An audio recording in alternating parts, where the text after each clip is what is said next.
Well, the U.S. Attorney General Pam Bondi is facing questions from lawmakers today over the Justice Department's handling of files relating to Epstein, Jeffrey Epstein. Some of the files have been exposing sensitive private information about victims, despite redaction efforts.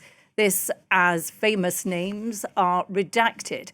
But Bondi had already faced criticism over delays in releasing the information and a number of other issues. Well, our international affairs commentator, Doug Herbert, joins me now on set. Hi, Doug. How are you, Angela? Hi. There's a lot to talk about. Pam Bondi, then, head of the U.S. Justice Department, and she appeared before a committee in October, U.S. lawmakers in October, and the Senate Judiciary Committee. And critics say that the Justice Department has simply been weaponized by Donald Trump to exact retribution from rivals or political enemies. You know, tell us more about that appearance. It's that, look, if anyone in the Trump administration sort of personifies this perception, yes, which has been repeated by Democrats time and again, that Donald Trump has essentially weaponized not just the Justice Department, but various arms of the U.S. government and the people around him to do his own political bidding. And what I mean by that, to go after, to prosecute, to have his perceived enemies, his rivals, anyone who dares to criticize him, to have him prosecuted. Now, the reason that this is, quote, a big deal is because the Justice Department, historically at least, has been seen as trying to remain aloof from partisan politics. That is, it has been supposed to be an independent agency. And that goes right down to the investigations that it leads. It's not, and when I say nonpartisan, that means non-ideological. What Pam Bondi has essentially been accused of doing, when she did last appear, as you said, in October, was before the Senate Judiciary Committee. Today will be the House Judiciary Committee. And back then, there were basically allegations that she had essentially reneged on her pledge when Trump first came to power to run the Justice Department as an independent agency.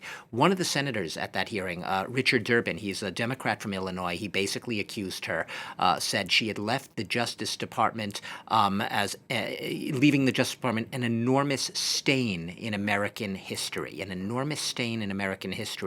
Now, she deflected questions during that hearing. She was very much, her posture was almost, pit bullish. She really went on the political attack for those who dared to criticize her. And remember, these committees are Republican-led. This is Donald Trump's Congress for now, from the Senate to the House and so on. That could change in the midterms.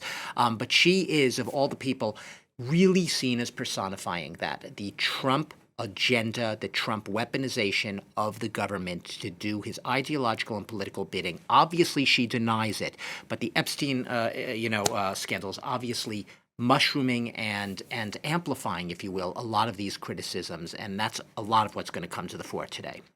So what can we expect from this House Judiciary Committee? What are they going to ask? Obviously, like I said, there are a lot of other questions, right? The erosion of independence of the Justice Department, the fact that she has there have been the firings and resignations of people in both the FBI and career prosecutors in the Justice Department, anyone who's investigated Trump, who investigated the Capitol riots, all of that. That's already out there. That was there even. People knew about that back October.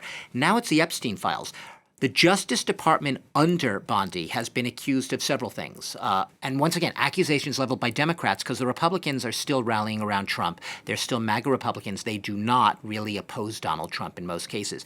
For delaying the release of the files until too much pressure was brought to bear from within his own party, in fact, to demand a congressional law was passed last November saying the files must be released. But since then, it's the release themselves that has generated even more controversy. Now that they're out there, a lot of the victims groups, Democrats who just this week, and Republicans who are allowed to go into a closed room without any, mobile devices and read the files themselves and see what they were like unredacted.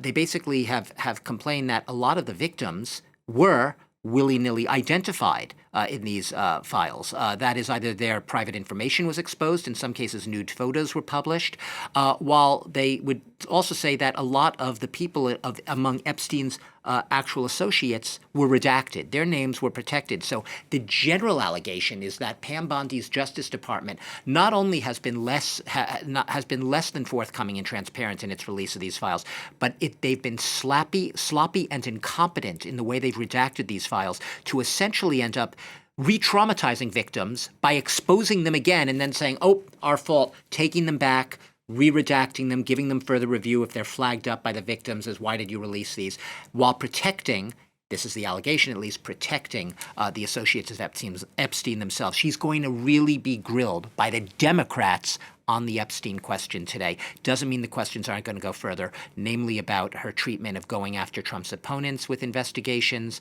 and dropping a lot of times allegations from the previous administration against Donald Trump's allies.